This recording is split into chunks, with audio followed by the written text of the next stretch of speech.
What's going on, guys? Welcome on back to Second and Short. My name is Tyler Lauder, joined with my co-host Aaron Ben, and today we are going to be starting our Super Bowl week extravaganza. We're going to be breaking down multiple things throughout this week, but in today's video, we're going to be breaking down the Kansas City Chiefs and how they got to the Super Bowl. Yeah, I like the energy you're bringing, Tyler, and I gotta say, I'm excited. I'm excited as well. I'm excited to start talking about the Chiefs. Next episode, we're gonna go over like the Bucks and their path to the Super Bowl, and I'm excited to get started. Yeah, this is a pretty exciting time. I mean, we're gonna try and do something a little bit different than we did in the past, or I guess we really haven't done anything in the past because we haven't talked about the Super Bowl. But during the Super Bowl week, we want to do some big things where we're gonna break down multiple teams. Chiefs, Tampa Bay. We're going to give you guys a top 10 video for the Super Bowl, plus our predictions this week. So lots of things coming from this big market. But let's go ahead and get on started with exactly what happened this past year. The Kansas City Chiefs dominated from top to bottom. They finished with a 14-2 record. And as you see on their schedule here, realistically, this could have been a 15-1 record. I've been talking about it for the past couple of weeks. Had they not had the number one seed already locked up, I truly believe that they would have beat the Chargers in week 17. Yeah, I mean, they're playing without Patrick Mahomes. They're playing without, I think Travis Kelce wasn't playing. They're resting pretty much anyone who is important to that roster. So for me, the week 17 game doesn't really count even. So that's how I see it. I agree with you. No, yeah, and it's not necessarily that it doesn't really. It's not that it doesn't count, but I mean, it's still to me is just kind of like it's like an asterisk. I would rather see this team as 14-1, but the Kansas City Chiefs, defending Super Bowl champions, they went out and in the offseason to kind of get this team going is they placed a franchise tag on Chris Jones. A huge move that needed to be done to keep this defensive line in check.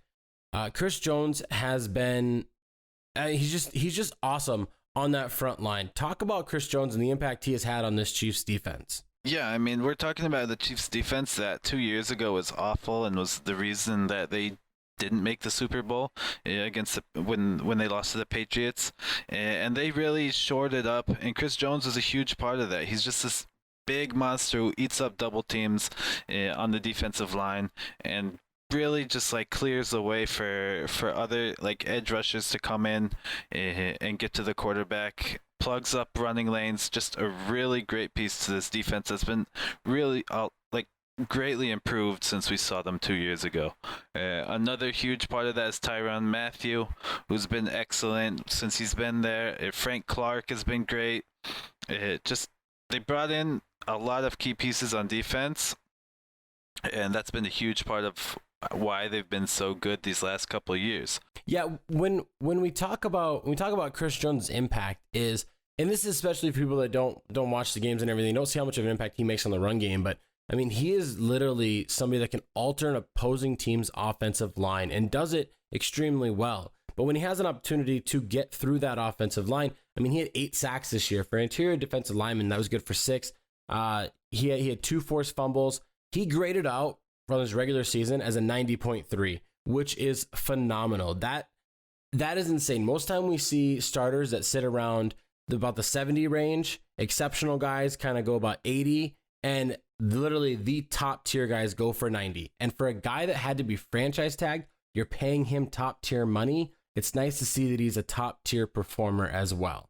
And Tyrann Mathieu, I've been seeing people have been making bold predictions. I saw like 3 bold predictions that he's going to be the MVP of the Super Bowl.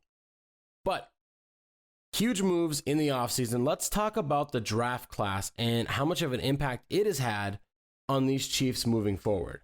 The COVID outbreak kind of hampered it a little bit. Lucas Niang opted out. He's that tackle that they picked up in the 3rd.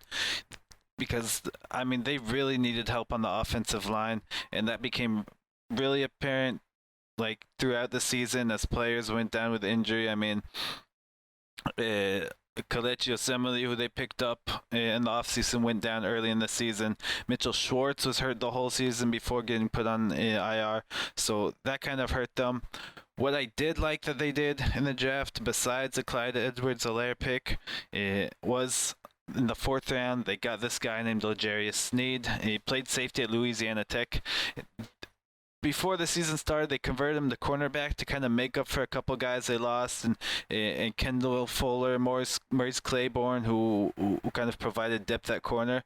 And L'Jarius Sneed, he's really kind of stepped into his own. He's been one of the better rookie cornerbacks in the league. He's had 2 sacks on the year, 3 interceptions, just 7 pass deflections. Just looked like a really good, surprising breakout player, and he's going to be a big part of that defense going forward.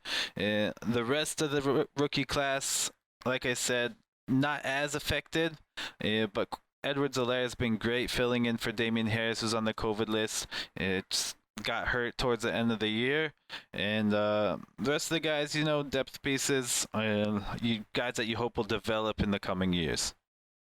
Yeah, and I mean, I feel like when you're the Kansas City Chiefs, you're the defending Super Bowl champions, you're drafting at the back end of every round. You can get contribution anywhere in your rookie class. That's huge. And Clyde Edwards-Helare, despite what has happened over the past couple of weeks, injury has taken its toll on him. That's more of what is, in my opinion, standing out. It's not like his play is declining, because he was on the trajectory of potentially being, the rookie rushing leader up until they signed Le'Veon Bell and injuries kind of hit him. Not only did Clyde Edwards-Helare look well in this season, he's probably going to be an asset in the Super Bowl as well. But yeah, L'Jarius Sneed, I feel like that is the best pick for them of this draft. Getting somebody in the 4th round that is startable, that is able to make a big impact at all levels in the backfield, all the way down there catching interceptions. On top of that, Pro Football Focus grade him out as a 73.9. As I said, competent starters grade out in the 70s. If you can get a 70 grade in your rookie season, I think that's phenomenal, and it just shows just how good this scouting team is and the trajectory that he is going to take moving forward. Now, offseason moves, we've seen him there. Let's talk about this schedule that they had. We kind of touched on a little bit, but let's go over a little bit here. Now, the first few weeks, outside of week 2, they were kind of beating opponents by 10 plus points every week. Right after they lost to Las Vegas, they had some couple matchups there, but then all of a sudden, out of nowhere, midseason, week 9, Carolina, they got to travel all the way over there, play the Panthers, and they kind of showed that they're not immortal. Now, they came away with a victory, but from that point on, it was close call for 7 weeks in a row. Yeah, if you look at starting from that Panthers game, and then they had the bye week after that, then you had weeks 11 through 16, all wins, but all by 1 score. So you had people kind of starting to doubt them. The Dolphins game looked really, really suspect, especially in the beginning, with Mahomes throwing a couple picks. And then you had a close game against the Saints, who, I mean, we're not surprised it's a close game. The Saints were a great team. But then you had them kind of slipping up and stumbling against the Falcons. Honestly, they were Younghoe Koo missed field goal away from going to overtime, and the Falcons looked like they could have beat them. Then losing to the Chargers, like we said, week 17, doesn't really say a whole lot to me. It kind of had people, even though they had the first round bye, it had people kind of doubting the Chiefs. Would you say that? People are kind of not rating them as highly as maybe they had been throughout the season? What I think it did is, it's not that it necessarily put them downward or poorly rated, but it's one of those things when you're playing with fire too often, eventually you're going to get burnt. And when you're playing too close to this fire where you're almost losing, you might fall in. And you got to try and do what you can to stay away from Smoke Jesus and not make him mad, that we talk about. And I just think that's all it was. We saw close call after close call, 6-7 weeks in a row. And it was in the playoffs, that might not fly. They might be a one and done team, as we've seen in the past from some 1 seeds, and then taking 2 weeks off. But then all of a sudden, playoff showed up, reality check. Patrick Mahomes is the best quarterback in the league. Andy Reid is maybe the best coach in the league. This is the best team in the league. And they took down the Cleveland Browns. Cinderella story. It's over. Glass slipper doesn't fit anymore. Goodbye. Past midnight. Move forward to Buffalo, a team that actually, I picked Buffalo to win, but a lot of people thought Buffalo was the up-and-coming team. They were going to push through. They got a strong defense. They have a poor run game. That's what hurts them. Also, Pat Mahomes balled out. Yeah, and I mean, people were really high on the Bills because they were the hot team. They had been absolutely demolishing teams throughout the second half of the season. They beat the Dolphins, who were a playoff contender, by 30 points. And so and the Chiefs have been beating teams by 4, 5, 6 points. You see the Chiefs barely get by the Browns. So people kind of had the Bills as like this. They were looking unstoppable, and their offense really did look unstoppable. But the Chiefs, like we talked about our post-game episode, the Chiefs outcoached them, outplayed them, and they were able to get that big double-digit win that finally that they had been missing, and finally it was like, not only was it the game that got them to the Super Bowl, but it was a real statement game. Like, usually make those statement games during the season where you come out and say, "Hey, this is who we are. This is how we play." That's kind of what they did just in the AFC Championship game. Yeah, and over their past two playoff games, the Kansas City Chiefs, because Chad Henne stepped in and he's had 8 completions, they have thrown for 646 yards. Remember that number, 646. That's impressive in itself over 2 games. But then you take in the fact that Tyreek Hill and Travis Kelce have had a combined 504 of those yards. 504 have come from them, which is good for 78% of their receiving offense. Like, that's crazy. Also, they recorded for 3 of the 4 touchdowns. Like, it just shows how good that Kelce and Hill are. The fact that they are obviously the go-to factors. The run game it's been okay over the past 2 games. I mean, they have 237 yards. But the fact that every play is probably either going to Kelce, or Hill, and teams still can't stop them, just shows how dangerous this team is. Last week, when I was talking about the Buffalo Bills and their key to victory, it was stopping the red zone offense of the Kansas City Chiefs. And they did not do that. Not at all. Kansas City Chiefs, during the whole regular season, had 36 offensive touchdowns in the red zone. They didn't stop them this past week. Kelce had a receiving touchdown in the red zone. They were dominant. And that's going to be, we're going to talk about this later on this week, but that's going to be one of the other keys to victory for the Chiefs, is just to continue to maintain this dominance and just let your playmakers play. What do we always say? Big players make big plays on big days. And the Chiefs continue to do that from top to bottom. Yeah, and I think it's worth visiting just a second. The absolute insane season that Travis Kelce had as a tight end. Don't forget, this is a tight end. This was his 5th season in a row with 1,000 yards. Finished with 1,400 yards, 105 receptions, and 11 touchdowns. He finished second in the league in receiving yards, just behind Stephon Diggs. And there's a legit chance that if he had played in that last game, he may have led the league in receiving yards. I mean, for a big part of the season, he was leading the league in receiving yards, which is incredible to me. He has a serious case to be named Offensive Player of the Year. Been a huge contributor throughout the postseason, like you said. And it's just really a testament to how great of a player he is. Future Hall of Famer, in my opinion, as long as he keeps this up for another few years. It just really, I mean, we like to focus on Tyreek Hill and how fast he is, Patrick Mahomes, and he's the best quarterback in the league. To point out Travis Kelce, just no, absolutely. And this Chiefs team has been led and anchored by being a team that, they force a lot of points, and they get in a good amount of interceptions. They're decent at sacks. Like, they're not bad at any level, and that's the reason why this team is moving forward to the Super Bowl for the back-to-back years, 3 consecutive AFC Championship games.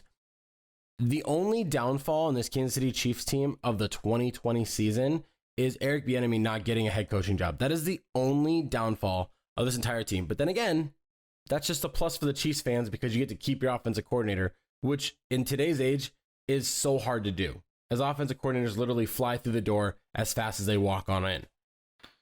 Yeah, and I mean, as a Titans fan, I can testify to that. Lost Matt LaFleur after 1 year. We just lost Arthur Smith to a head coaching job after 2 years. So yeah, it seems like as soon as you're an offensive coordinator who's had 1, maybe 2 seasons of great production, you're out of there.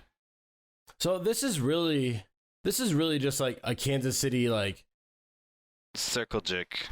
Oh man, I was gonna say jerk fest. Like, we're literally just gonna be just like, this team is so good, and it's very exciting to see a team this good in the Super Bowl that like the casual fans, people that are not diehards, if you are listening and you're a diehard fan, this is not for you. But everybody else, the fact that they're in the Super Bowl and that we can enjoy it and not hate them is awesome. Because a lot of times these like flashy teams get into the Super Bowl and you're like, oh man, I hate them because of this guy, or I don't like that or whatever. But I have nothing wrong with the Kansas City Chiefs. Andy Reid is one of the few good dudes in the NFL. And in my opinion, I don't care who wins Super Bowl. I'll be happy either way. Do you agree with all these major markets? I think it's necessary to talk about it, that this is like a must win for Patrick Mahomes to start cementing his legacy. Well, you know me, but for those of you listening who don't, I don't really consider like Super Bowl wins or game wins as a whole as like a real quarterback stat. I think I think you have to contribute it to the team as a whole, especially coaching staff and everything.